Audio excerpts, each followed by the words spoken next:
So my name is Paula Anderson, and I am the founder of Writing by Design Media. And today we're going to have a short little presentation on social media content creation. So as we go through the presentation, I want you to think about your own social media platforms and how you can apply this information to your own platforms. So just a little bit of background about me. I do have a bachelor's degree in English. I have a second bachelor's degree in journalism and a master's degree in journalism and strategic media. And I actually studied social media content creation through my master's degree program, where it included uses and gratification as the communication theory. And so I've done a lot of extensive research on what this is considered to be new media technologies. So let's start off with the quote. You can have it all, just not all at once. So this is a quote that I like to go by because it means that sometimes you may not be able to do everything all at one time. You may have to do it in stages. You may have to do it. You may be a mother at some point, and then you may be a wife, but you may not be that person all at the same time. So just knowing that there are different stages of life. So this presentation, of course, the slides will not be shared, and this is copyright to Paula Anderson. So the first thing that I want to talk about is who's actually working in the workplace. So we have four different generations, baby boomers, Generation X, millennials, and Generation Z. And one of the things about the different generations is that each generation communicates differently, and then some generations have the same communication style. So this presentation is designed to give you a little bit more of a background as to how you need to communicate with your specific audience on social media platforms. Now, when you're creating a social media campaign, you need to focus on why are you creating a campaign. So, is it for awareness? Do you trying to let people know that you exist? Is it for sales promotion? Do you want to get out a new product? Is it for a product launch, meaning that you have created something very that's brand new and you want the public to know about it? And are you using it for the purpose of getting people to your website? So we're going to go over each one of these specific areas. Now, one of the first things that you need to do when you're doing any type of project campaign, you need to set what we call SMART goals. And SMART is specific, measurable, attainable, realistic, and time bound. And I'll just go through what each one of them mean in terms of how you relate this. So if you want to create a new business page for Facebook, then that's going to be your specific goal. You want to create a new page. Measurable, what it's going to be, how you're going to track the progress of that particular goal. So that's what kind of measurement are you going to use. So once you get your page up and running, then of course that's a measurement to indicate that you actually have created the page. Attainable.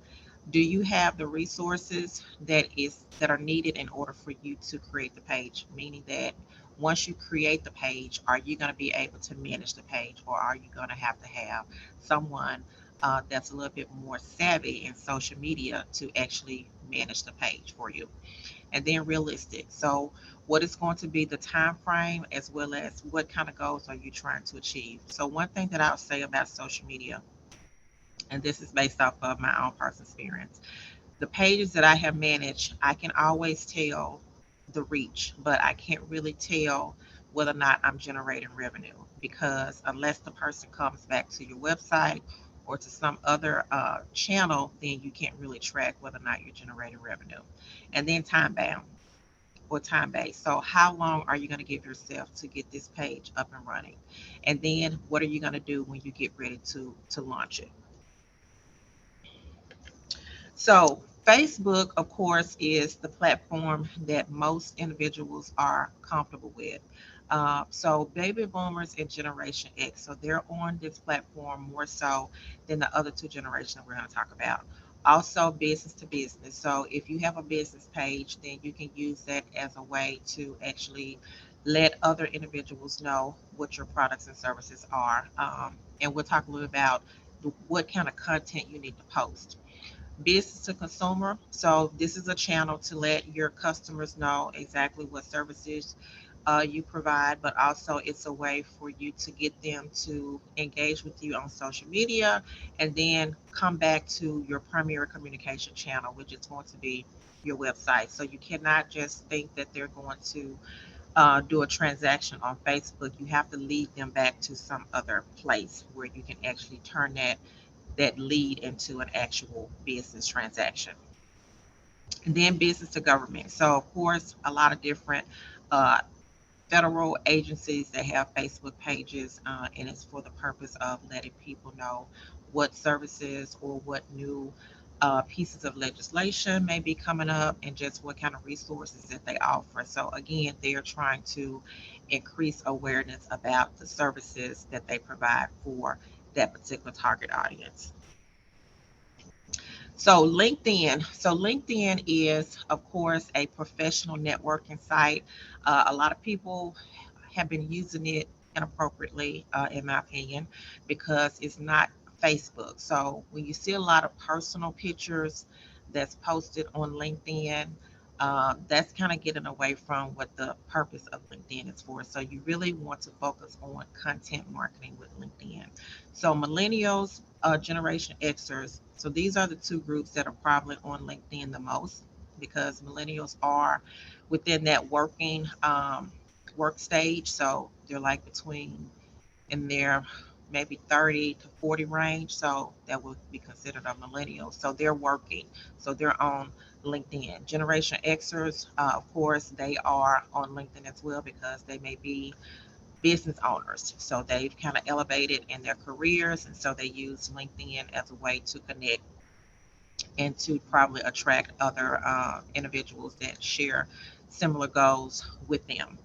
And then business to business. So if you have a business LinkedIn page, then that is a way for you to engage with your customers, and not necessarily your followers may not necessarily be your customers because people follow you for various reasons, but they may not be someone that actually purchase your services. So you want to make sure that you know who they are, and LinkedIn gives you a list of your followers, and then it tells you where they're from, and then when they engage. So you want to make sure that you track the analytics. Business to consumer. So if you're trying to do any kind of content posting on LinkedIn, I recommend that you kind of focus on what is your expertise. So what I do on LinkedIn is I focus on three different things. I focus on writing articles, I focus on leadership and communication, and then I focus on medical coding. So those are like the three things that I focus on. So whenever you see one of my posts, it's going to be based on one of those three areas. So I want people to know exactly what it is that I do. Now, social media content strategy. So this is the meat of what you need to be doing. And the purpose of a content strategy is to actually know how you're going to engage and how you're going to, what kind of content you're going to create.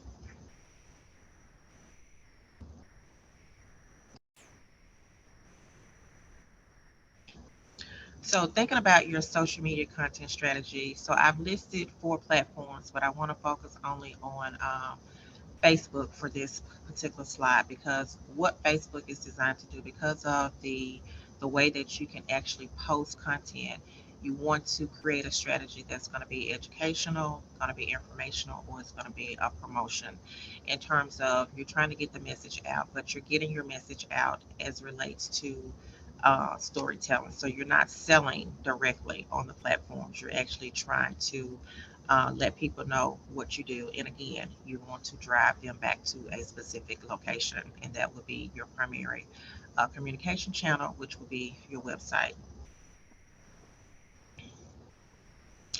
So the other thing that you want to do is set up a content calendar. How often do you want to post your content? And I would say, depending on whether or not you have somebody that's going to be doing it for you or if you're going to do it yourself. So, whatever frequency you do, just make sure you do it every single time on that frequency. So, if you're going to do Tuesday, Thursday, just make sure you're you're posting Tuesday and Thursday, because your followers will probably be expecting for your content to be posted on those days if they are engaged. So you want to have graphics, and that of course consists of pictures, video content. So if you want to create some videos to kind of sell your services, that's a good way to promote. You want content that adds value. So I mentioned that there's no direct selling. So if you're putting prices on your content, then it's not going through the algorithm. They're not actually feeding your content, because they are in the business to make money as well. So advertisements is something that they would want to get. So they're not going to pass on your content if you have prices on there. Content analyses, making sure that you kind of have a hashtag, or you have something that helps people to do a search for your content. So you can search anything that's on LinkedIn, or Facebook. So none of these platforms are, all of them are public. So you can go into the search field and you can pull up anything. And that's why you have to be careful as to what you post on these platforms. Your content creation, so your target audience and your stakeholders. So this is like, who is your customer? And I'm not going to go into detail on that, because it's something that you would have to do yourself. But who are you trying to target with your message? And if you're not reaching your target audience, then of course you're not reaching them. Your stakeholders could be just people that support you, not necessarily your customers, but somebody that knows what you do and they're interested in your content, but they're not like a customer. And then curation is when you share content.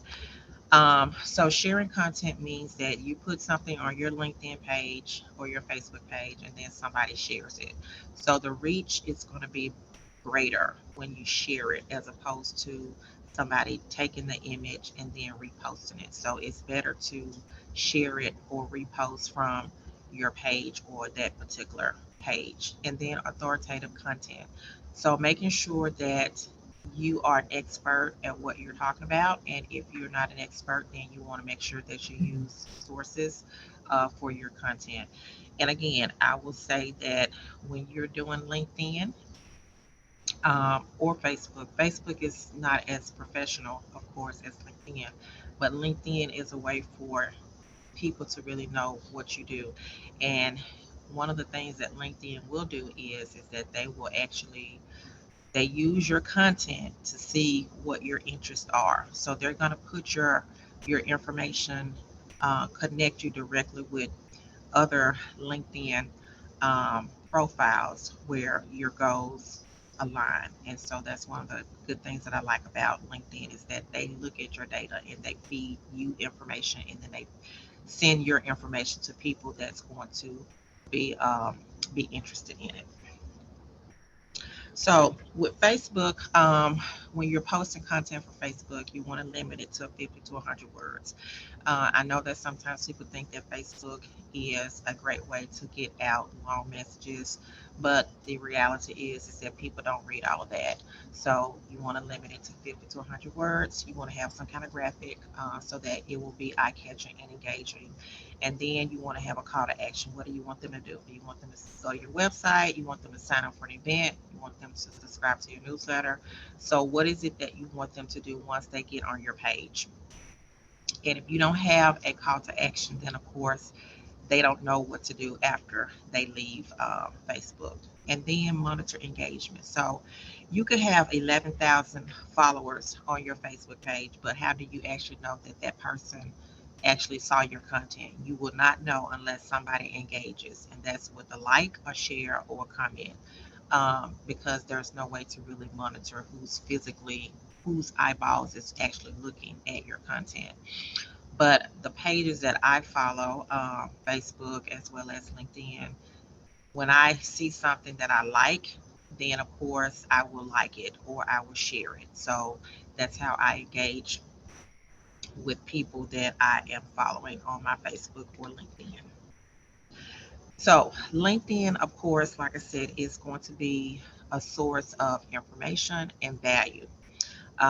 Personally, I don't have a lot of people that's a follower, because sometimes I think that people follow you because they're trying to copy what you're doing. They follow you because they're trying to, be a competitor. So I personally don't have a whole lot of people that's in my LinkedIn network. But I do use it for posting articles. I use it for to share information. Also, I also give links to different other sources and highlights and features. So when I look at some of my analytics for, I have a business Facebook page. I'm sorry, LinkedIn page. When I look at some of my analytics, I have like over 500 people sometimes that's searching my page, and I'm not really sure what it is that I'm putting in there. But I'm creating a story, so I'm not just selling. I'm actually sharing the value that I offer, um, as relates to my business, and then from a personal standpoint. So I have a personal LinkedIn page, and then I also have a business LinkedIn page, and I don't post the same content on both. So a social listener. So this is someone that actually engages with your content, and they actually follow you based off of what you post. So I'm giving you an example. So there's this young lady who is a medical coder, and she's a millennial.